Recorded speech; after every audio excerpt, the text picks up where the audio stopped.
अस्सलाम वालेकुम प्यारे बच्चों, उम्मीद करती हूँ आप सब खैरियत से होंगे।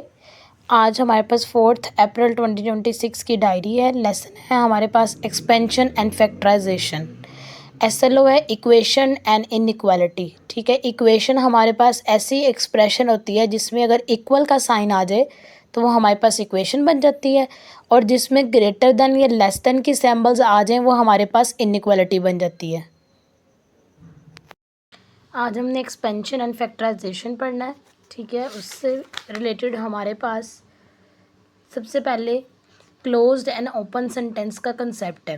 क्लोज्ड एंड ओपन सेंटेंस में क्या डिफरेंस है? A closed sentence is always true और ऑलवेज फॉल्स। या तो वो ट्रू होगा या फिर वो फॉल्स होगा। इसका मतलब ये कि अगर 12 - 4 करते हैं और इक्वल टू 3 आता है तो हमें डिवाइडेड बाय 4 करते हैं तो इक्वल टू 3 आता है। अब देखिए, हम 12 को जब 4 से डिवाइड करेंगे तो आंसर 3 आएगा। तो अगर 3 ही आता है तो वो ट्रू है। ठीक है, 6 अगर इवन नंबर है तो ये स्टेटमेंट क्या है? ट्रू है। तो इसके रिस्पेक्ट अगर open statement is neither true nor false आ रहा है until the variables on the unknown replaced by the specific values. अगर ये एक्स और वाई की फॉर्म में अगर स्टेटमेंट के अंदर सेंटेंस के अंदर हमारे पास वेरिएबल्स आ रहे हैं तो ऐसी स्टेटमेंट हमारे पास फॉल्स स्टेटमेंट होगी। फॉल्स स्टेटमेंट का मतलब ओपन स्टेटमेंट होगी हमारे पास। आगे है algebraic expression. An expression which connects variables and constant by algebraic operations addition, subtraction, multiplication and division is called algebraic expression. Algebraic expressions are given below. देखिए, अगर हमारे पास वेरिएबल्स और जो हमारे पास कांस्टेंट्स हैं उनको प्लस करके या डिवाइड करके या हमारे पास इसको मल्टीप्लाई करके लिखा जाएगा तो ऐसी जो हमारे पास एक्सप्रेशंस होंगी वो अलजेब्रिक एक्सप्रेशन होगी। और अगर एक्सप्रेशन के अंदर इक्वल आ जाए, आ सेंटेंस दैट शोज इक्वलिटी। ठीक है, अगर इक्वल आ जाता है तो ऐसी एक्सप्रेशन हमारे पास इक्वेशन बन जाती है। ठीक है, नेक्स्ट हमारे पास है पोलिनोमियल्स। पोलिनोमियल क्या है? A polynomial expression or simply a polynomial is a algebraic expression consist of one or more terms in each of which the exponent of the variable is zero or a position और integer. अगर हम variable और constants हैं उनको plus करके लिख दें या जो ये वेरिएबल्स हैं उनकी पावर 1 हो, 0 हो या उससे ज़्यादा हो, उसको हम कहते हैं ये हमारे पास पोलिनोमियल्स हैं। ठीक है, और अलजेब्रिक एक्सप्रेशंस को हैं जो पोलिनोमियल हैं या नहीं है। अगर हमारे पास वेरिएबल जो है वो डिवीजन की फॉर्म में चल रहा है, जैसे 1/y है, ठीक है, पावर माइनस की आ जाती है, या x/y है, तो ऐसी जो पोलिनोमियल्स हैं वो हमारे पास अलजेब्रिक एक्सप्रेशन नहीं है। ठीक है, सॉरी, ऐसी अलजेब्रिक एक्सप्रेशंस जो हैं वो पोलिनोमियल्स नहीं है हमारे पास। डिग्री ऑफ पोलिनोमियल्स हमारे पास क्या है? ये जो वेरिएबल्स हैं, हाईएस्ट पावर ऑफ जो पोलिनोमियल है, वेरिएबल है किसी भी पोलिनोमियल के अंदर, वो हमारे पास क्या होगी? वो हमारे पास उसकी डिग्री होगी। जैसे 2x³ y की पावर 4 है, तो अगर मल्टीप्लाई में 2 वेरिएबल्स हैं तो उनकी पावर को प्लस कर लें, 3 + 4 करेंगे तो 7 आएगा। तो इस पोलिनोमियल की जो डिग्री है वो हमारे पास 7 है। फिर उसके बाद कोफिशिएंट ऑफ अ वेरिएबल क्या है? In term the number multiplied by the variable is called the coefficient of the variable as well as constant. ठीक है, अब जैसे 4x के साथ 4 मल्टीप्लाई हो रहा है, 6 के साथ y के साथ 6 मल्टीप्लाई हो रहा है, तो 4 और 6 क्या है? ये कोफिशिएंट है हमारे पास x और y के, और ये 4 और 6 क्या है? कॉन्स्टेंट भी हैं। इसके बाद हमें कंसेप्ट करना है कि पोलिनोमियल्स जो है डिग्री के हिसाब से, अगर डिग्री 1 है तो कौन सी पोलिनोमियल है, डिग्री 2 है तो कौन सी पोलिनोमियल है। ठीक है, डिग्री 1 है तो वो हमारे पास लीनियर पोलिनोमियल्स हैं। ऐसी पोलिनोमियल्स जिनकी डिग्री 1 है वो हमारे पास लीनियर पोलिनोमियल है। अब पोलिनोमियल बेसिकली ये जो x वेरिएबल है उसकी पावर है। देखिए, x की पावर 1 है तो ये लीनियर पोलिनोमियल है।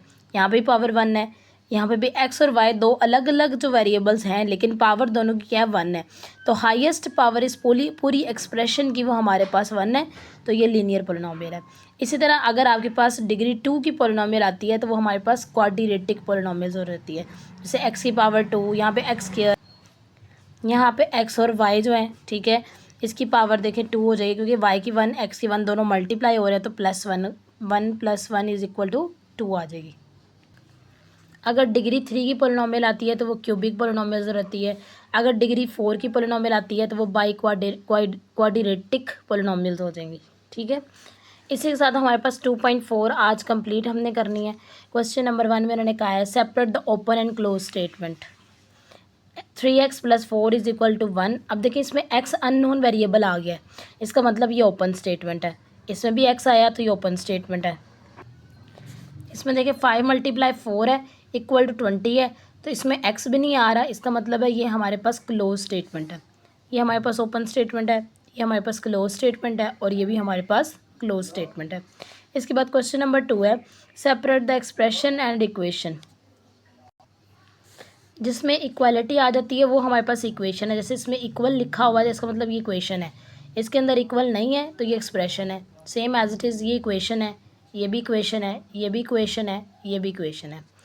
फिर क्वेश्चन नंबर 3 में देखा separate the equations and inequalities. In equations तो आपको पता है जिसमें इक्वल आता है, इनइक्वालिटीज़ वो होता है जिसके अंदर लेस देन और ग्रेटर देन का हमारे पास सिंबल आ जाता है। जैसे इसमें ग्रेटर देन का आ रहा है तो ये इनइक्वालिटी है, ये लेस देन का आ रहा है तो इनइक्वालिटी है। चाहे इक्वल भी आ रहा है चाहे लेस देन भी आ रहा है, लेकिन ये इनइक्वालिटी है।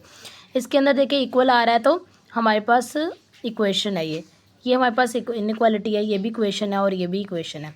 इसी साथ क्वेश्चन नंबर 4 में देखें उनका polynomial expression and expression that are not polynomials. तो देखें भाई पोलिनोमियल्स ना होने की एक ही कंडीशन है कि जो डिवाइड है उसके अंदर वेरिएबल नहीं आना चाहिए। जैसे ये 4 वाले के अंदर डिवीजन के अंदर हमारे पास आ रहे हैं वेरिएबल्स आ रहे हैं, तो ये पोलिनोमियल नहीं है।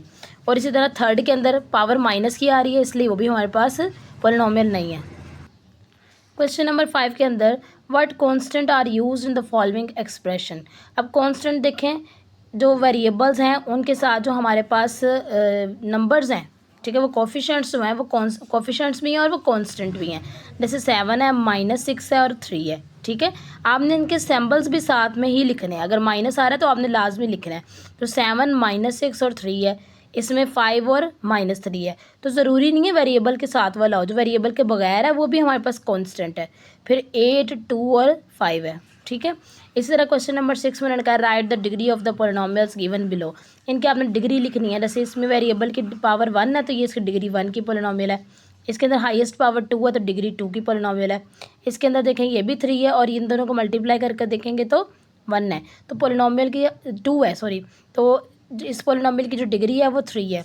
इसकी देखें 4 वाले में 2 + 2 करेंगे तो 4 है, बाकी 3 और 2 आ रही है, इसका मतलब हाईएस्ट पावर 4 है, तो इसकी डिग्री क्या है हमारे पास 4 है। फिर क्वेश्चन नंबर 7 में उन्होंने कहा separate the polynomials are linear, quadratic, cubic और बाई क्वाड्रेटिक। लीनियर है तो डिग्री 1 होनी चाहिए, क्वाड्रेटिक हो तो डिग्री 2, क्यूबिक है तो डिग्री 3, बाई क्वाड्रेटिक है तो 4। इसमें देखें डिग्री 1 की पोलिनोमियल है ये तो लीनियर है।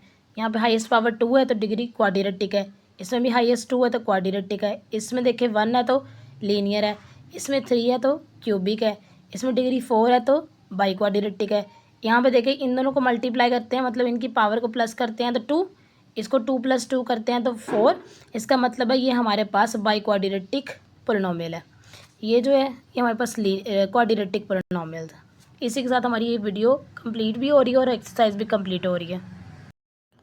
होमवर्क टास्क में आज हमने ऑल क्वेश्चंस ऑफ 2.4 कंप्लीट करने हैं, ठीक है। इसको आपको नोटबुक पे करने की ज़रूरत नहीं है, ये सिर्फ आपकी बुक पे ही फिल हो जाएगी।